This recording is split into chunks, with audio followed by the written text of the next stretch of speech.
You're listening to the Fertility Docs Uncensored podcast, featuring insight on all things fertility from some of the top-rated doctors around America.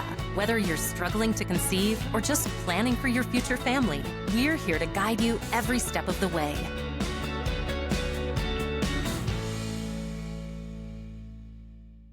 Hello, everyone, and welcome to another episode of Fertility Docs Uncensored. I am Dr. Carrie Bedian of the Fertility Center of Las Vegas, and I am joined by my two kooky, crafty, and crazy co-hosts, Dr. Abby Eblin from Nashville Fertility Center. Hey, guys. And Dr. Susan Hudson from Texas Fertility Center. Hello, everyone. And we are joined once again by the fabulous Lauren Mackler, who is the founder of Co-Fertility. So we are glad to have you back, Lauren. Thank you for having me. I'm excited for this. Okay, so you said you had a surprise story for us. We want to know. Okay, so I live my life by a book that I read years ago. It's called Super Attractor by Gabby Bernstein. Okay. And it's a little bit woo-woo, but hear me out. It's a book about how to manifest a life beyond your wildest dreams. Okay. So I read this book at a time where I felt pretty stuck in a lot of ways in my career, in parts of my personal life. I did not know what was ahead of me. And I read this book and then I read it again and I read it again. And it gave me a framework for how to really get unstuck. And my team knows this about me. My friends know it about me. I recommend it. I send it to everybody who's feeling stuck in their lives. And I keep on my desk the Super Attractor tarot cards that I like to look at any given moment. And believe it or not, I've actually manifested Gabby Bernstein, the author of the book, into my life. She's now one of my friends. I swear. Really? How did you do that? You know, you never know what's going to happen. You just have to see it to believe it. That's And awesome. so, highly recommend it. Check it out.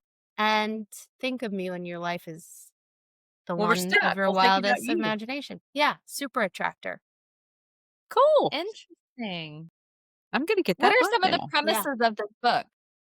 It gives you ways to approach different things. So I'll give you an example. Sometimes when I find myself really wanting something, instead of like you want a new job or you want something to happen in your personal life, instead of just like, oh, I really want this thing to happen and I really want it now, instead I look at it and I say, I want this or something better. And by giving the possibility that like, okay, if this thing doesn't happen, if something better is on its way, frees you up from the like tension of the, I must get that thing right now. Yeah. And so I use this mantra on repeat often and usually it works out. And so sometimes like years later, I'll be like, oh, this was the something better. So that's just one example, but there's like lots of little things like that that I have now worked into my daily life. And so That's a really really good recommend way it. to kind of reshape what's going on. Yeah. I'm just using that because if you do get stressed out about something, that's all you can think about. And you're giving yourself the, well, maybe something better is going to happen even. Yeah. Yeah. So it's Definitely the given me- power of positive thinking. Yeah. Yeah, I really believe that like high vibes yield high vibes. And so like if I go into something thinking like I'm going to go in, I'm going to have a good time and hopefully something good will come from it and we'll see. And yeah, I have not always been this way. And so it really took work to kind of become this version of myself, but this book really helped me do that. So when you're thinking this, do you go into it with a big life plan, or is this just not spur of the moment, but relatively spur of the moment? Something that she talks about in the book is that you have to co-create your reality with the universe a little bit. Things aren't just going to happen to you. You have to take some steps Initiative. in the right direction to make them happen. But it is a combination of this greater plan plus the steps that I'm putting into action or creating. I don't know that it's like the parking spot at the grocery store, but I do often think about what is it that I want for co-fertility or what is it that I want for my family. Yeah. And I try to think as big as possible because if I don't, who will? I have to imagine the biggest, best possible thing and be comfortable with the fact that I don't know what the timeline is and I don't know how we'll get there. I'm flexible on the how, but really focused on that end goal. Feeling this book might be very good for almost every single person who's listening to this episode. Yeah. Yes. Absolutely. Yes. Thank you. Yes. and Yes. who's participating in creating the episode. It certainly helped me get through 2 very long, winding roads to having children. I talk to my team about it a lot. It's whether you're giving someone advice in business or in life or on a fertility journey, let's be focused on that outcome, which is that beautiful baby in our arms, and be flexible on the how we get there. It's kind of just generally good advice, I think. Yeah, it's great advice. As the holiday season rolls in, we know many of you are balancing celebrations with the quiet hope and sometimes heartache that comes with the fertility journey. At Fertility Docs Uncensored, we've spent years sitting with you in those moments, answering your questions and helping you navigate the twists and turns of IVF. This year, we wanted to give you something that brings comfort, clarity, and a sense of direction, no matter where you are in your journey. That's why we created the IVF Blueprint, a resource built from everything we've learned working with thousands of patients and from the incredible questions you've shared with us. Think of it as your companion guide through the entire IVF process, written in the same warm, straight-talking voice you hear from us each week. Whether you're using some quiet holiday downtime to explore next steps, or you're deep in treatment and needing support, the IVF Blueprint is here to help you feel grounded and informed. The book is available in print, ebook, and audiobook formats, complete with a special conversation from the 3 of us at the end. You can pick it up wherever books are sold or find links on our website at fertilitydocsuncensored.com. If you or someone you love could use guidance wrapped in compassion this season, the IVF Blueprint might just be the holiday gift that brings a little light to the journey.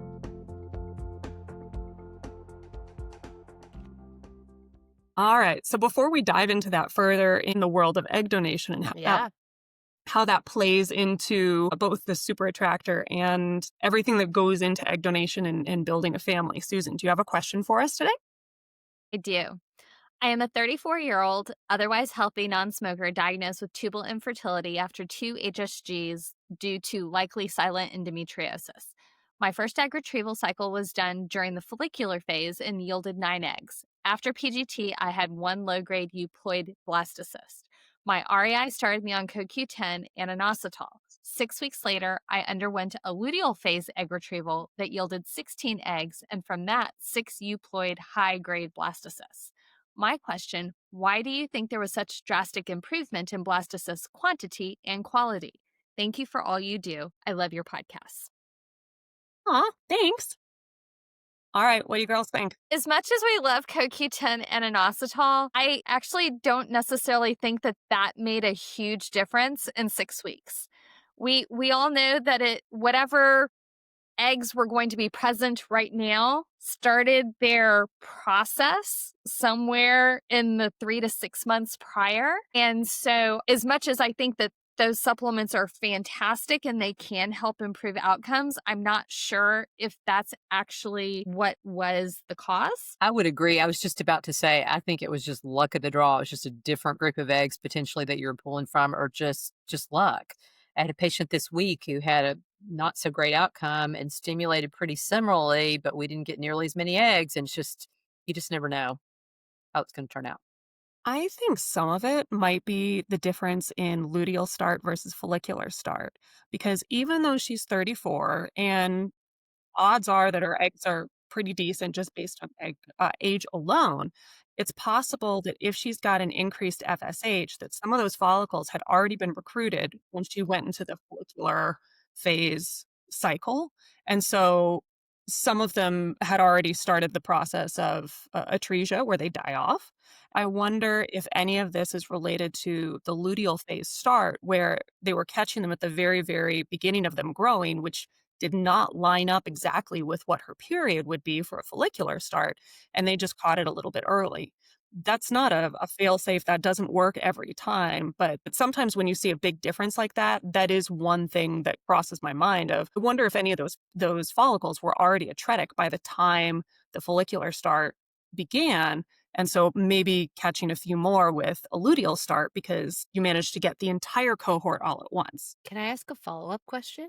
Yeah. Since I'm the only non-physician. I know it's only 6 weeks apart, but is there a world in which sperm quality could have an impact too, or no? Sure. That's always a possibility. We kind of give sperm short shrift because they're responsible for relatively little or comparatively little Right. with respect to the egg, because the egg is not only providing half of the instruction manual, it's also providing the entire factory, all the raw materials, everything that goes. But yeah, there's always a possibility. Who knows if that sperm provider had a fever shortly before and it wasn't enough to knock out his sperm completely, but it was enough to change the quality.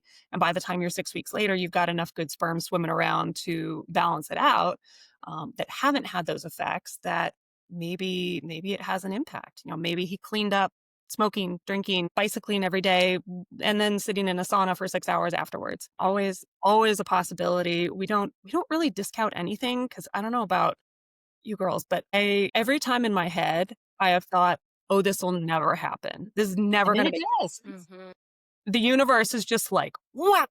You Yeah. are not in charge. Yeah. And something comes up. Maybe this is just how we were raised. We just blame ourselves, good or bad. Well, that's And definitely I true. think Yeah. it's just worth asking questions like, what about him? Yeah, Absolutely. absolutely. Absolutely. So we were talking about, manifesting your future and Yes. manifesting, in this case, probably a baby or something better. And many people, when they come into our offices, are thinking a baby with their egg. And Sure. you gave an amazing statistic earlier about women over 40. What was that stat Yes. again? The stat is that 1 in 4 women over 40 completing an IVF cycle are using donor eggs. And that stat, every time we say that to an intended parent, their jaw drops. They can't believe it. They just don't realize that they're not the only one. It doesn't change the reality. It doesn't change the fact that you're not using your own genetics in Mhm. this cycle, but it does help knowing that it's a lot more common than we realize. If you were to look around the waiting room at the IVF clinic in the morning of the cycle, not everyone there is using their own egg or their Mm-mm. own sperm. No, not at all. And I just think that we say that, egg donation is fertility's last taboo. And I say this because years and years ago, it used to be taboo to talk about miscarriage, and it's not anymore. And I really am so happy to see that we're honest and open about it. And we share that with one another and with the generations to come. They know, they're aware of miscarriage. Surrogacy is even becoming far more mainstream, and I thank the Kardashians for that, for Yeah. being open about it. And part of it is that they have to be, because their lives are so public. They have cameras following them around. They're on social media 24/7. If they were to suddenly have a baby and you didn't see them pregnant leading up to that baby being born, everyone would know. It would be obvious. And so we see celebrities being very open about using a surrogate. You don't have to share that you used an egg donor. And so people choose not to. And that's okay. I'm not saying anyone should do something they're not comfortable with, but the not having to share it means that far few people know and realize that everyone around them is also in the same. I always like to tell patients when they're considering egg donor that unless I know exactly how a baby came into this world, I never ever say, my goodness, that baby looks just like you.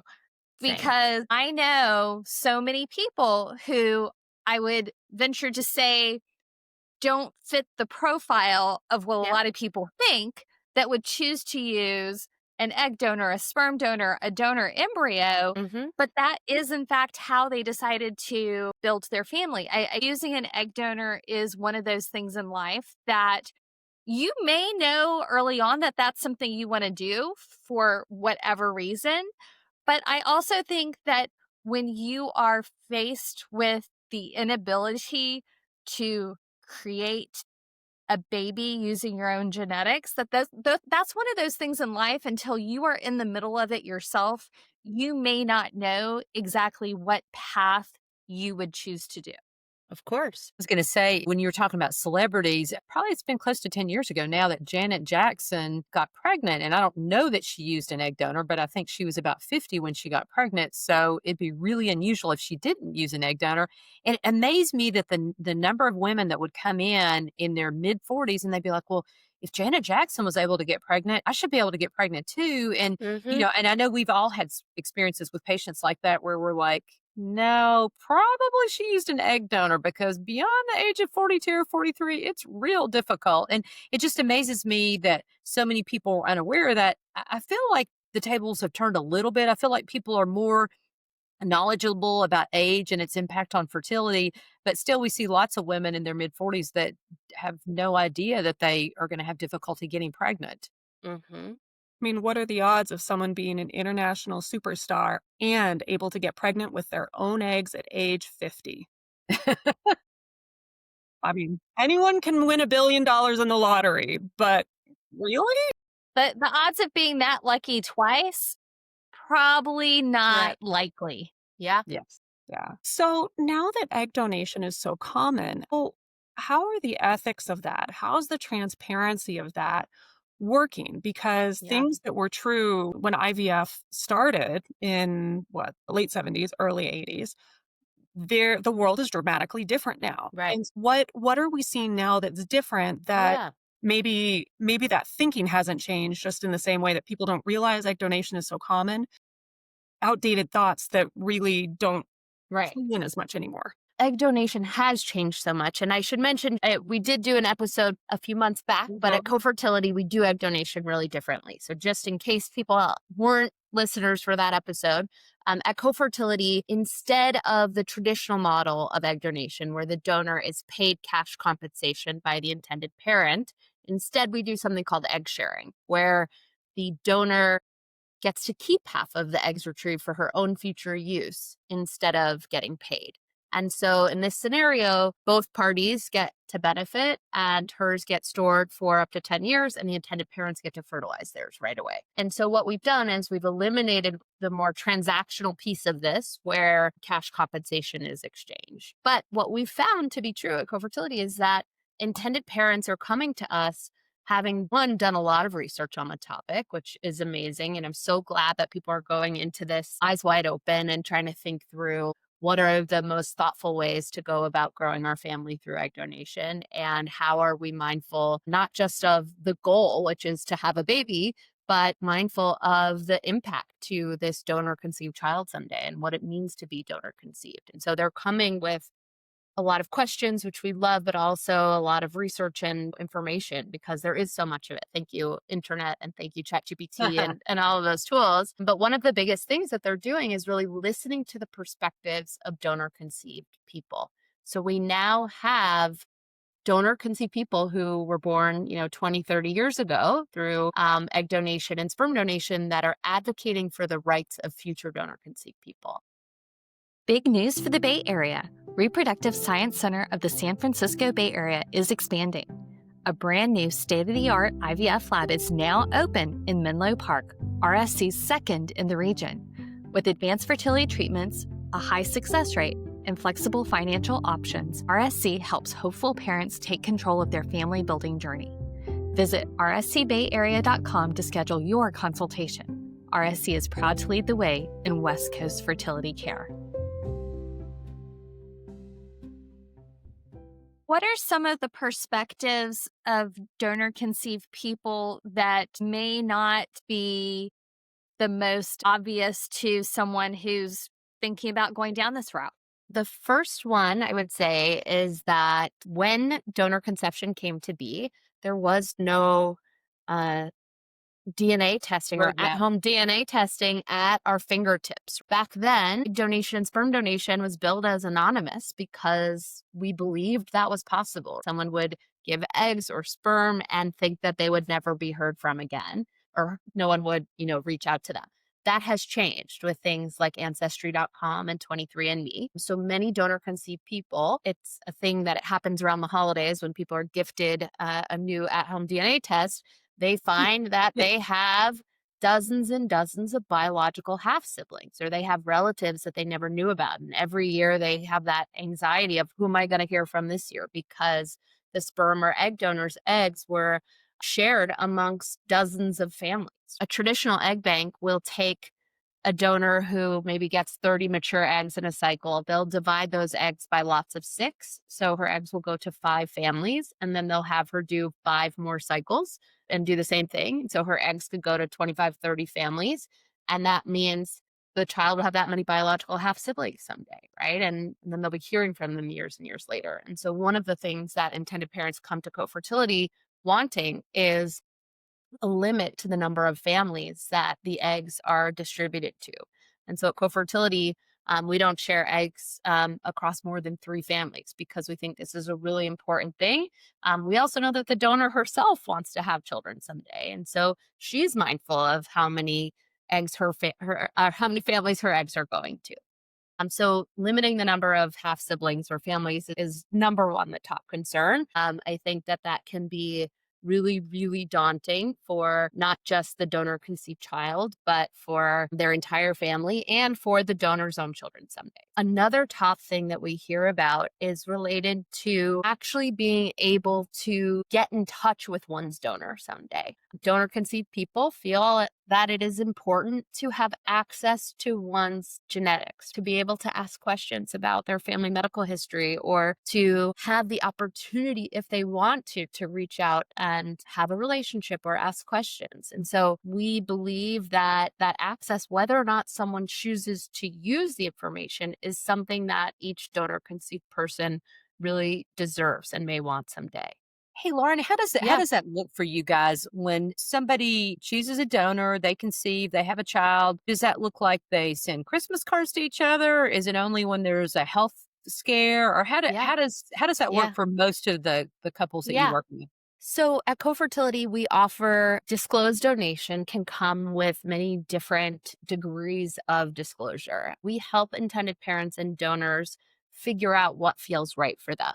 We feel like it can kind of be a spectrum. There are some people who really want to develop a friendship and get to know one another, and we help actually facilitate what we call a match meeting, where the intended parent and donor have the opportunity to meet over Zoom. Some like to leave it at that and maybe exchange email addresses and maybe be in touch once a year, whereas others are like, hey, like, you're in our life now, and we have the opportunity to know one another and see where this goes. Others may say, great, we have that information and we'll only be in touch if there's like a medical reason. So we like to put intended parents in the driver's seat, especially knowing when you are using an egg donor, you probably haven't felt like you've been in the driver's seat very much.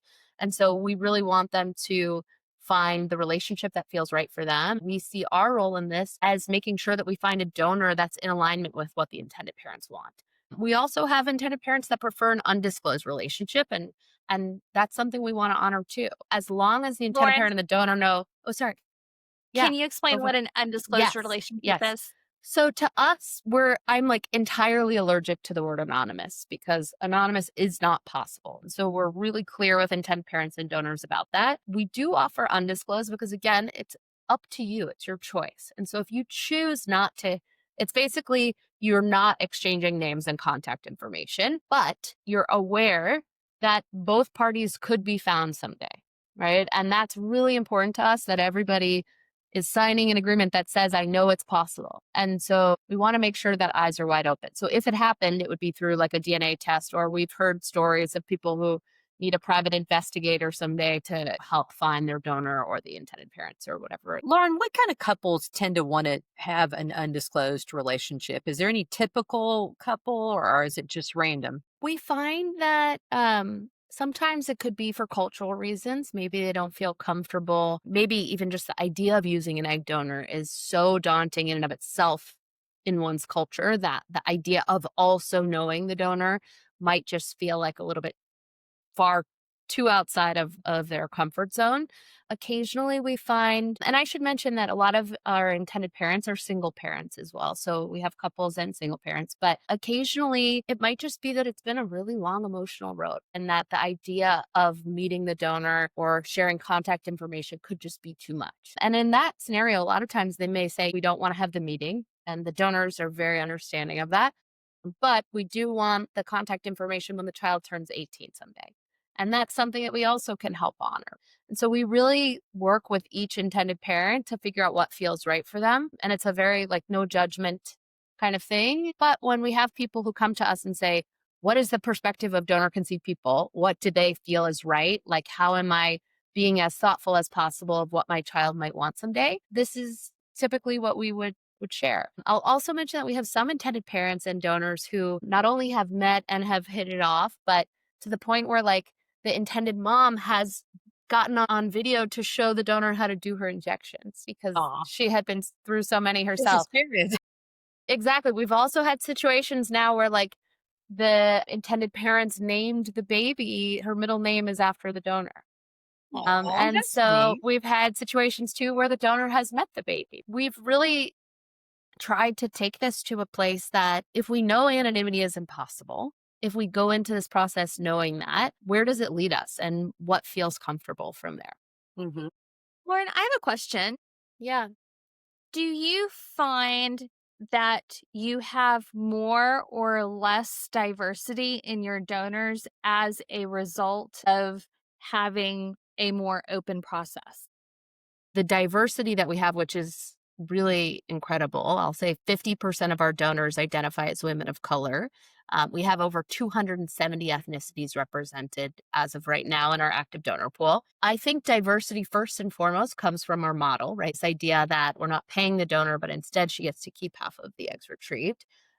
But I think like one of the biggest stigmas or the biggest thing that prevents women from being interested in egg donation is this idea that they're going to walk down the street one day and see someone who looks like them and wonder if that's the child born from their donation. And when we tell them, hey, that's actually not what this is, like you have the opportunity to meet the intended parent and you can decide to get a holiday card once a year and you can have this open relationship that allows you to be up to date on the latest in this child's life. Suddenly that conversation is incredibly different. I think women at that point are like, oh my gosh, I get to help someone else grow their family Yeah. while doing something empowering for my own future at the same time. Great. Well, sign me up. How could I not do this? Right. I think that black box of it all, not being part of it, really does mean that we can attract more women to egg donation than who otherwise would be doing it. How Have long? you had any of your egg donors come back and use their own eggs at this point, or many of them? So we are only 3 years in at this point. I know of one scenario where an egg donor has since created embryos, and I think she might just be storing embryos because she Mhm. wanted to put them away and has recently got married, but none that have come back to use them just yet. But I think that's the nature of like who's interested in egg freezing. Yeah. Um, How often do you find that you guys facilitate, okay, we think maybe this will be a good match and they meet on Zoom and either they both go, no way, or one says, "Oh yeah, I really like them." And the other one is like, "Nope." Literally less than I can count on my hands in Interesting. like 4-digit matches. We're pretty deep at this point, and it happens really infrequently. I think what we try to do before it gets to a match meeting is actually share more information with the donor about the intended parents. So sometimes they'll write a letter that's like, here's a little bit about us. That's where our team really helps facilitate it. If for some reason we feel like it won't be a match, it probably won't even get to the point of the match meeting. We don't want anyone to feel like it's a job interview. And like, we also bring some like conversation topics to this meeting and someone from our team is on the line. And so we really help make it feel less awkward than it probably sounds. So on the front end, do you do any psychological screening? I know probably throughout the process you do, but like, does that play a role at all? Like, do you do any kind of like MMPI or anything like that Oh that yeah, would be personality inventory so you could figure out who might fit best together? absolutely. As part of the process, a donor has to undergo the Yeah. psych eval. Yeah. But what's really, I think, helpful is that our donor profiles are incredibly extensive. It's like 300 data points on a donor. The section that we find intended parents spend the most time with is what we call personalities and motivation. So it is if you could invite any three people to dinner, who would it be and why? What are your short-term goals in life? What are your long-term goals in life? Why are you, and I'm just pulling one up right now so that I can make sure I'm not missing any of these sections, but um, if you could plan your perfect day, what would you do? What are your greatest strengths? What would you share with intended parents? And what's your motivation for doing co-fertility split program? And we find that that really helps to get to know who they are as a person. And we have intended parents who'll come to us and say, like, oh my gosh, we have the same favorite book. And I just knew she was the donor Yeah. for me. But I think that the what's your motivation question is something that helps sort of tie back to the ethics piece of this, because I think intended parents feel good knowing that this is a donor who's doing this to empower her own future, to go live her life on her own terms, and to help another family grow, as opposed to there are other options out there, and you can find their ads on TikTok. There's like donor talk, where their ads are literally like, want to go to Europe this summer? Donate your eggs every 3 months. I'm not even making that up. Oh That my is a God. real ad. And then there's another one that's like, do you want to go to lunch and not look at the bill? And it's like a visual of someone like paying a check at lunch. Like, donate your eggs every 3 months. Like, it shouldn't be like that. So um, we're really just trying to show up in a different way. There was a study that was done at Harvard Med School in 2021 that said a majority of the donor conceived people that they surveyed were disturbed by the idea that their parents pay their donor cash for their genetics.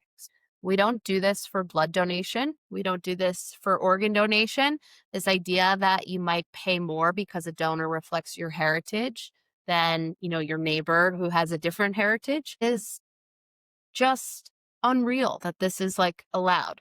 And so we try to show up in a way that really is mindful of how this person born from this donation might feel someday, instead of just focused on like, how do we get an intended parent a baby the fastest?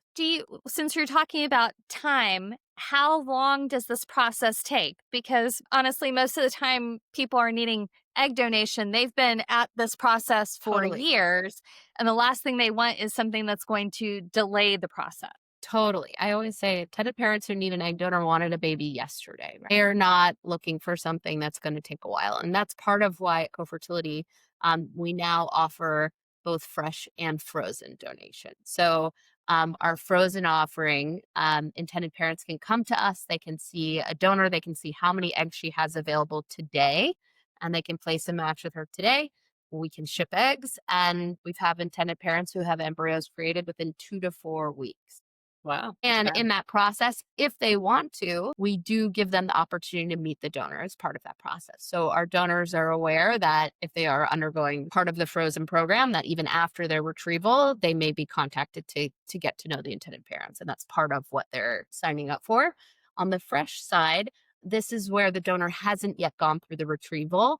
And so it does take a little bit longer. We see on average a fresh cycle with co-fertility taking between 3 to 5 months. Really just depends on the clinic that we're working with, where the donor's located, things like that. But we do our best to move as quickly as we can because we know how important time is in this whole process.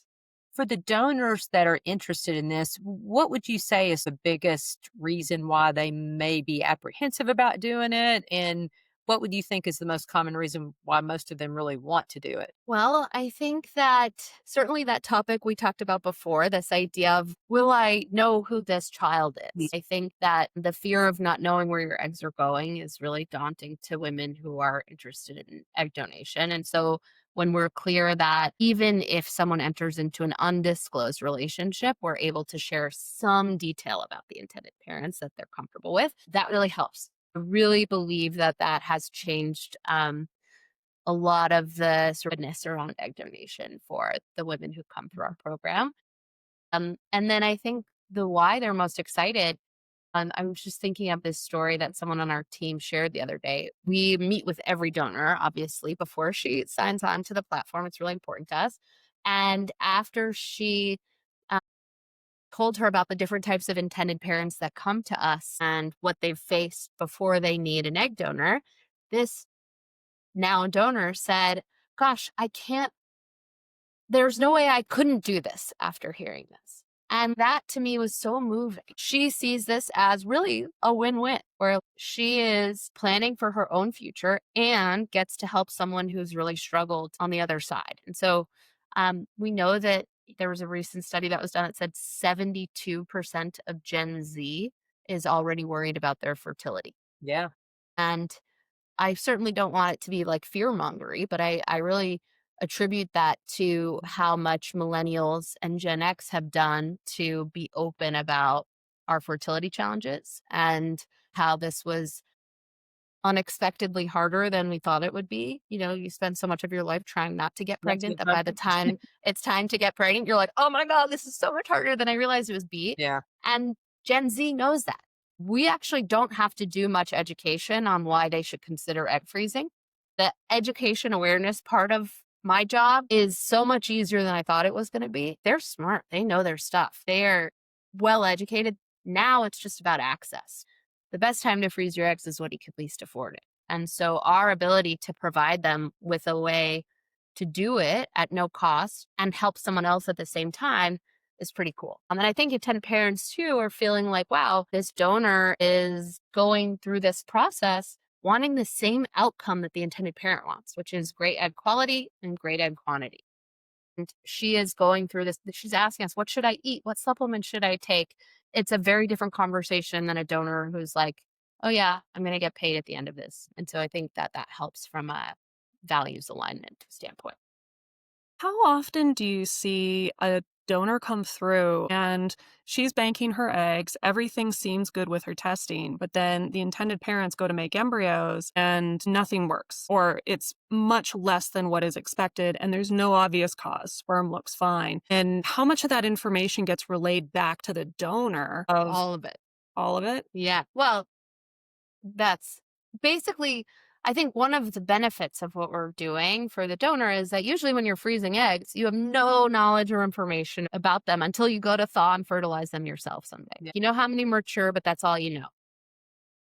With co-fertility, half the eggs are getting fertilized right away. Yeah. And That's so great. we love that we can share that information. Sometimes it's not great news, of course, right? If we have to share with the donor, hey, none of the eggs fertilized. We then talk to her about how she may want to undergo another cycle or what different options for that would be. So we think that's really important on the donor side.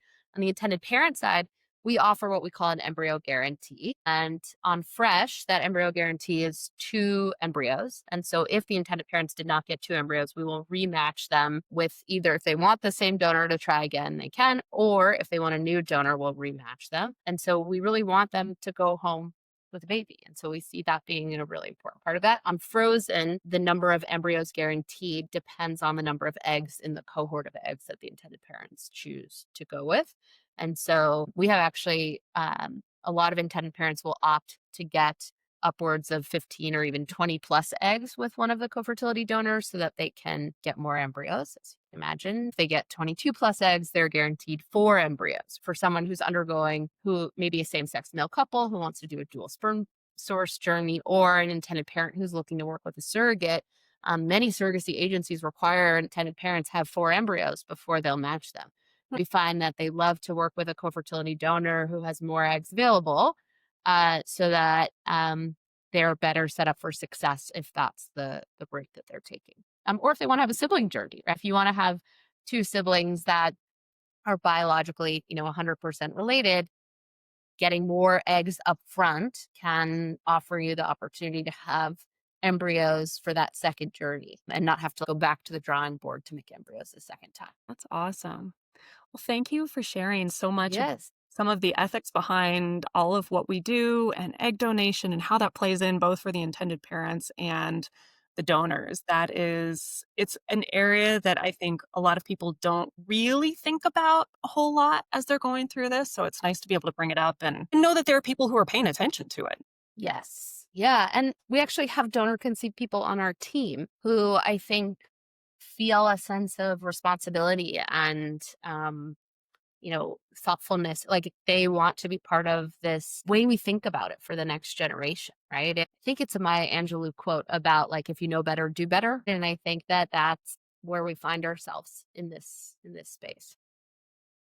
That's awesome. Well, thank you so much, Lauren. We are very appreciative of your expertise and sharing it with all of us. Thank you guys for having me. For our listeners who want to get a little bit more information about this, Lauren's episode that we did before was 279. And the IVF blueprint that we just published has an entire couple of chapters actually on third-party reproduction, egg donors, sperm donors, gestational carriers, LGBTQ, IA+, family building. And so there's a lot of resources out there, but those are two off the top of our heads, episode 279 and the IVF blueprint. And to learn more about co-fertility, you can visit cofertility.com. To our audience, thank you so much for listening. Please subscribe to Apple Podcasts to have next Tuesday's episode pop up automatically for you. Be sure to subscribe to YouTube. That really helps us spread reliable information and help as many people as possible. Visit fertilitydocs.uncensored.com to submit questions and sign up for our email list. Pick up your copy of the IVF Blueprint today at Amazon, Barnes & Noble, or your favorite bookstore. Check out our Instagram and TikTok for quick hits of fertility tips between weekly episodes. As always, this podcast is intended for entertainment and it's not a substitute for medical advice from your own physician. Subscribe, sign up for emails, and we'll talk to you soon. Bye. Bye.